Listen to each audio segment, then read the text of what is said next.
El tema de hoy es un tema central también para comprender eh, estos aspectos de la propuesta de Spinoza, y es el tema de los afectos.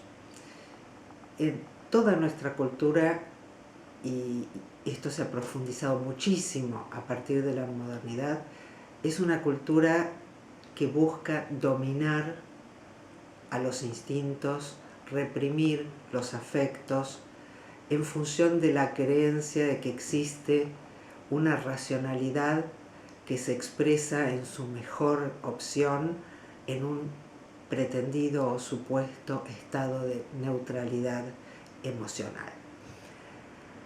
Spinoza, el lugar donde él comienza más firmemente a distinguirse de Descartes, incluso realmente llamativo, él es un autor muy respetuoso que no ha intentado polemizar o criticar a otros, sino más bien pensar afirmativamente, y esto no quiere decir que no haya planteado su punto de vista, que fue muy polémico para gran parte de los pensadores de su tiempo y posteriores también, sino que su objetivo no es nunca debatir.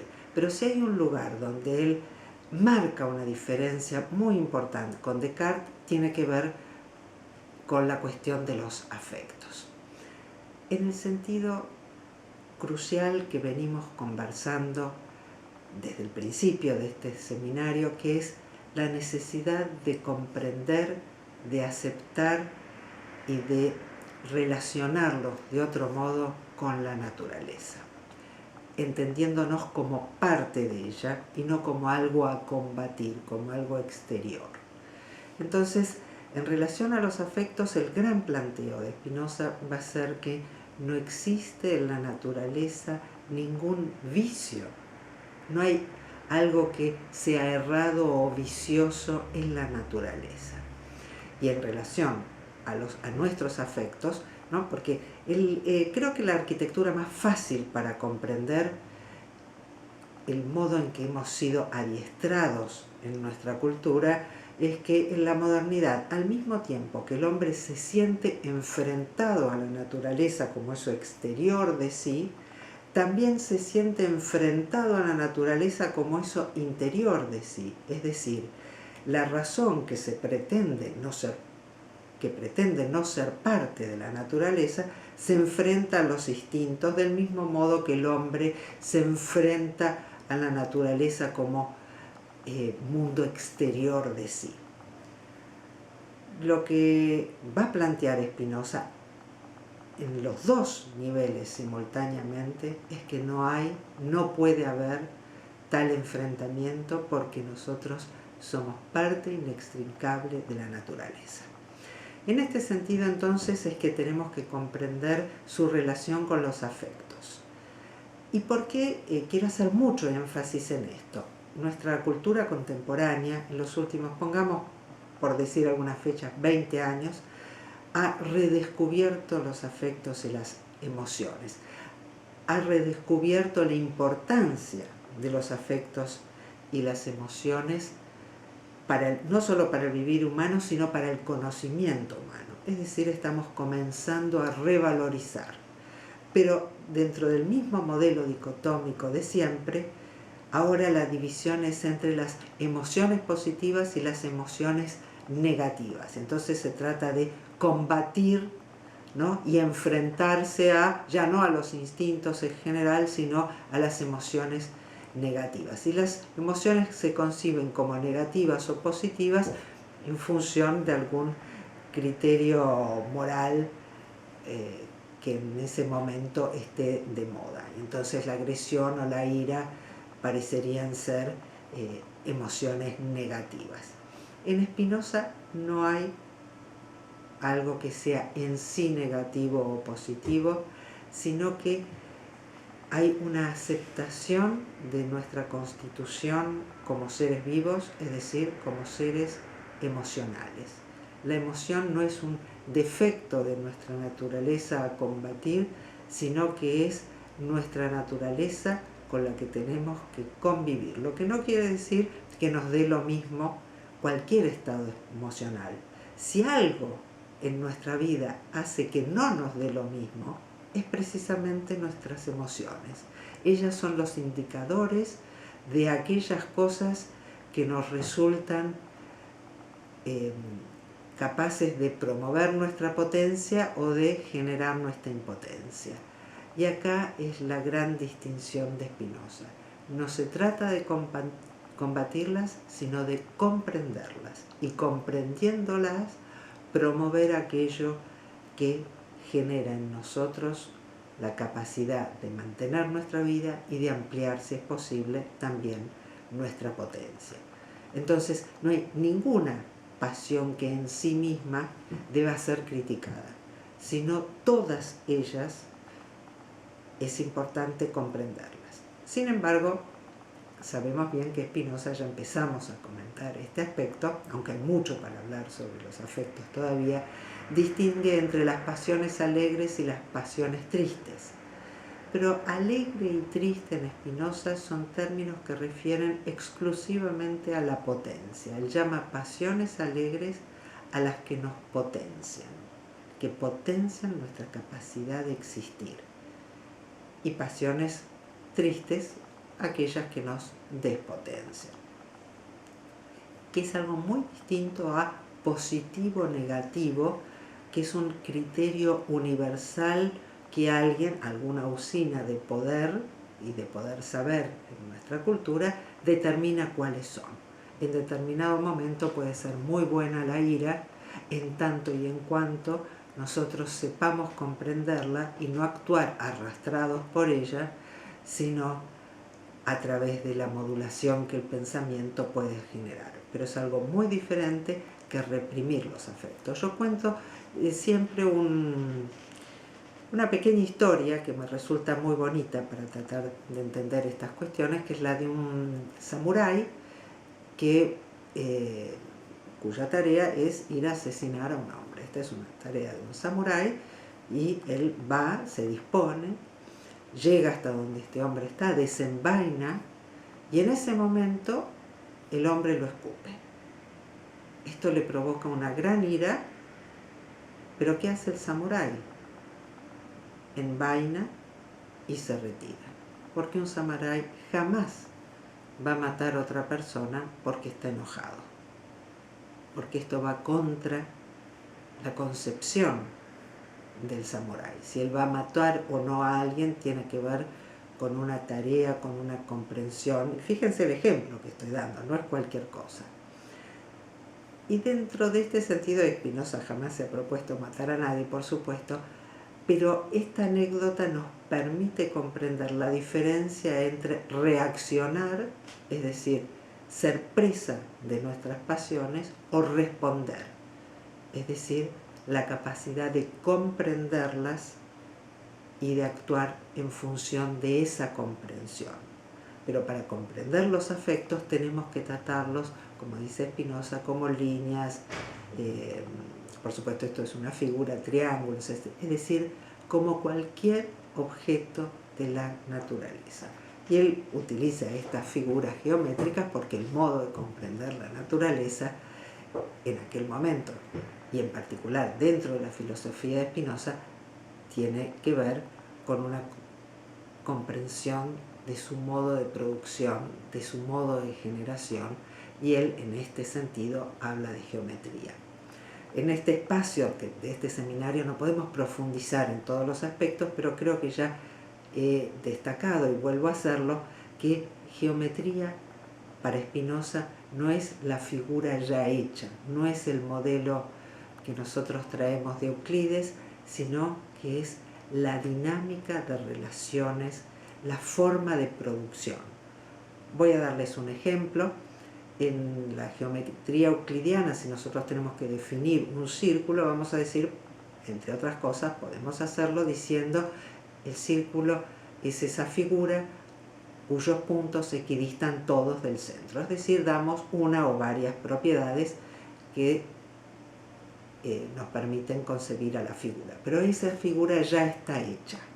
La diferencia de Spinoza es que él va a definir a cualquier figura no en función de unas propiedades abstractas, sino en función de su modo de ser producida. Entonces, para él un círculo, por ejemplo, va a ser aquella figura que surge de clavar una estaca, estirar un hilo y caminar.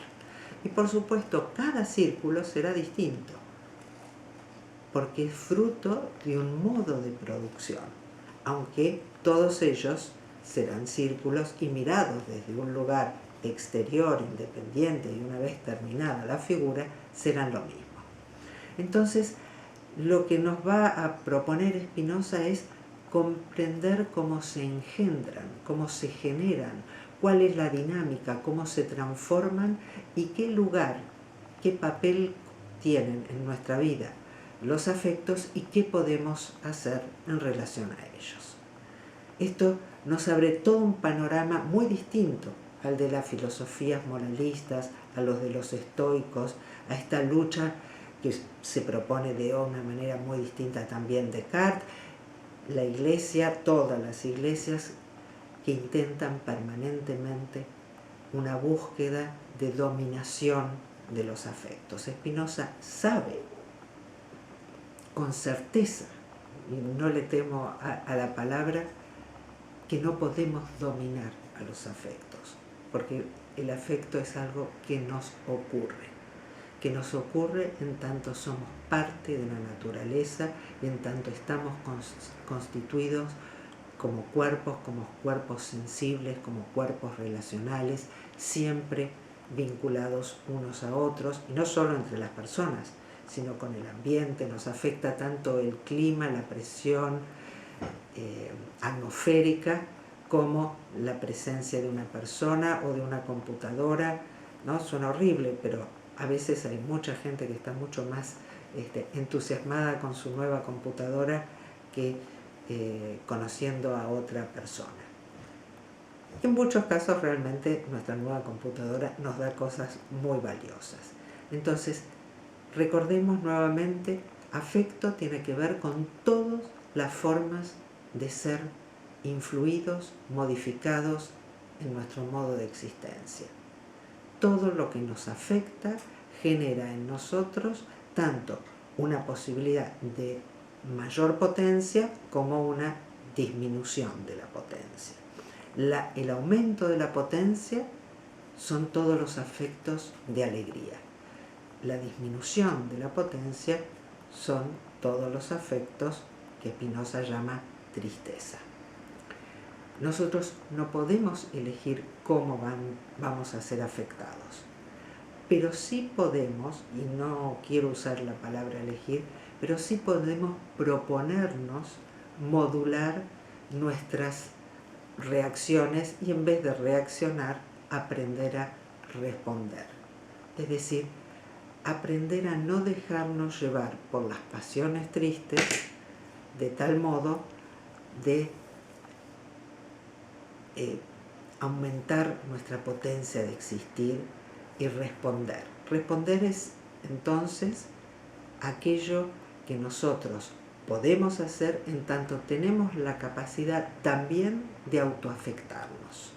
A nosotros no solo nos afectan todos nuestros vínculos con el resto del universo, sino que nosotros, siendo parte de ese universo, tenemos también la posibilidad de autoafectarnos.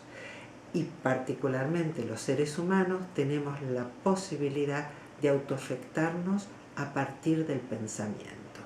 Es decir, a partir de dar cuenta y de distinguir, de aprender a distinguir qué cosas nos potencian y qué cosas no. Y esto es lo que hace el samurái. Él no va a reaccionar por una pasión triste como es la ira, sino que tomando lo que esto le genera, va a responder retirándose. Esto tiene muchísima importancia en relación a la distinción entre ética y moral que venimos conversando. La distinción entre la ética y la moral es que la moral, al igual que la geometría euclidiana, en cierto sentido, está ya preestablecida. Vamos a tomar un ejemplo. Supongamos que estamos manejando el auto, conduciendo, como se dice en otros países, y hay una luz roja, estoy conduciendo yo y una amiga, ¿no?, en otro auto. Las dos frenamos. Desde el punto de vista de la moral, esto es todo lo que hay que saber, ¿no? Un resultado, como dice Spinoza, un signo externo. Las dos paramos. Nadie sabe por qué paramos.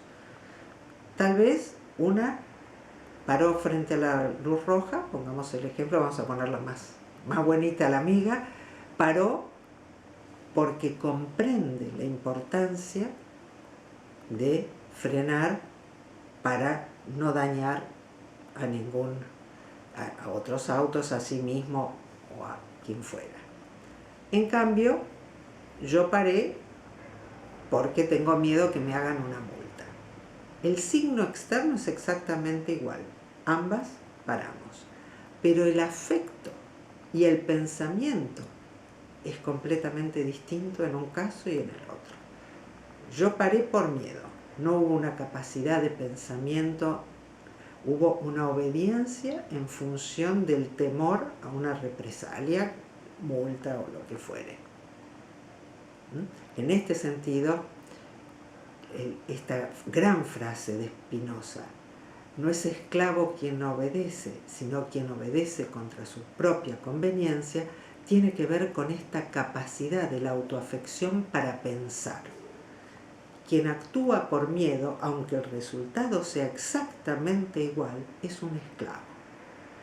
Quien actúa por comprensión es un hombre o mujer libre.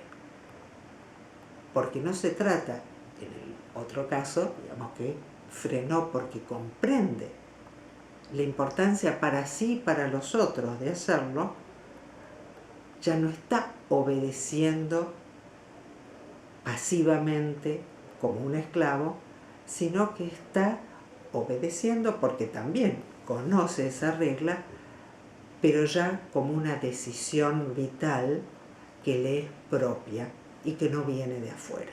Esta es la gran distinción que Spinoza nos va a proponer. Y en este sentido, una de las cuestiones que quiero recalcar, porque en nuestra cultura, la forma en que hablamos siempre de los afectos, parecería que existe alguna situación neutra. No existe neutralidad afectiva, no existe neutralidad emocional. Un ser vivo vive en el fluir emocional y no elige las emociones que va a tener. Lo que no quiere decir que uno no pueda cultivar modos de vida que faciliten la posibilidad de estar mucho más habitualmente en una opción de vivir en pasiones alegres y a partir de la energía que ellas nos brindan, ser capaces de autoafectarnos a través del pensamiento y proponer, no solo nuestra vida personal, sino del colectivo en la que convivimos. Por eso di también el ejemplo de parar frente a una luz roja. La moral nos dice que está bien porque debemos obedecer la ley. La ética nos dice que está bien porque nos queremos y queremos a nuestros semejantes. El acto exterior es el mismo, la virtud es completamente diferente.